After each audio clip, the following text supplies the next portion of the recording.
We've seen the formula for determining the power in an electric circuit. By multiplying the voltage in volts by the current in amps, we arrive at an answer in watts. Let's apply this to a circuit example. In this circuit, we know we have a battery voltage of 18 volts and a lamp resistance of 3 ohms. Using Ohm's law to determine the current, we get this: I equals E divided by R. 18 volts divided by 3 ohms equals 6 amperes. Now that we know the current, we can take that value and multiply it by the voltage to determine power. Voltage in watts equals current I multiplied by voltage E, so in this case we have 6 amperes multiplied by 18 volts, which equals 108 watts. So the lamp in this circuit is dissipating or releasing 108 watts of power, most likely in the form of both light and heat. Let's try taking that same circuit and increasing the battery voltage to see what happens. Intuition should tell us that the current will increase as the voltage increases, and the lamp resistance will stay the same. Likewise, the power will increase as well. Now the battery voltage is 36 volts instead of 18 volts. The lamp is still providing 3 ohms of electrical resistance to the flow of electrons. The current is now 36 volts divided by 3 ohms, which equals 12 amperes. This stands to reason. If I equals E divided by R and we double E while R stays the same, the current will double. Indeed it has. We now have 12 amperes of current instead of 6. Now what about power? Well, power equals I times E. 12 amperes multiplied by 36 volts equals 432 watts. Notice that the power has increased just as we have suspected, but it increased quite a bit more than the current. Why is this? Because the power is a function of voltage multiplied by current, and both voltage and current doubled their previous values. The power will increase by a factor of 2 times 2, or 4. You can check this by dividing 432 watts by 108 watts and seeing that the ratio between them is indeed 4. Using algebra to manipulate the formulae, we can take our original power formula and modify it for applications where we don't know both voltage and current. If we know only voltage and resistance, we can replace the current I in the formula for power, I multiplied by E, with E divided by R, and we get a different formula for power. Power equals voltage squared divided by resistance. Or in other words, P equals V squared divided by R.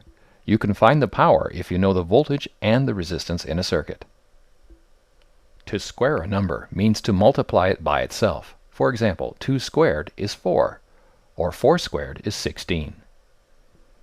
Again, using algebra, we can manipulate the original power formula and modify it for applications where we don't know both voltage and current.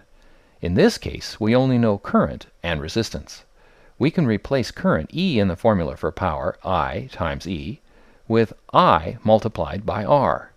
Then we get another formula for power. Power equals current squared multiplied by resistance, or in other words, P equals I squared times R. You can find the power if you know the current and the resistance in a circuit.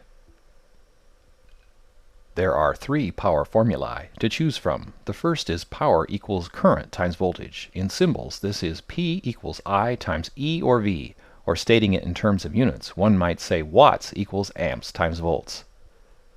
The second formula is power P equals voltage E or V squared divided by resistance R.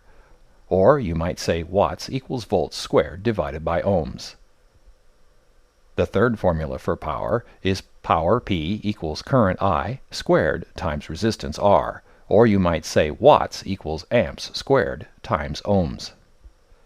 On a historical note, it was James Prescott Joule, not George Simon Ohm, who first discovered the mathematical relationship between power dissipation and current through a resistance.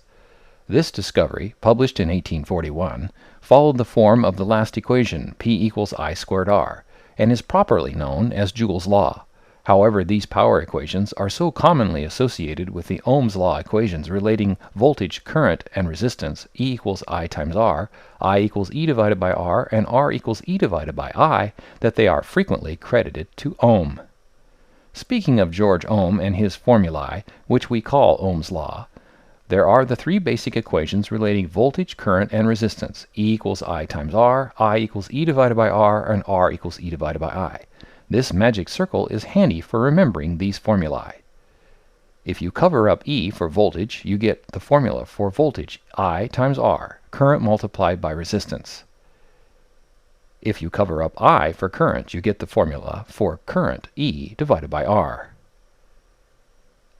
If you cover up R for resistance, you get the formula for resistance, E divided by I, voltage divided by current. In a similar way, the basic formula for power, P equals I times E, is easy to remember if you just think of the word pi. Draw a circle like a pie, draw a horizontal line across it, and put P on the top half of the pie. Drop a line from the center of the circle to the bottom of the line. I and E are placed in the two bottom quarters of the pie. Covering the letter P gives the formula for power. Power equals I times E.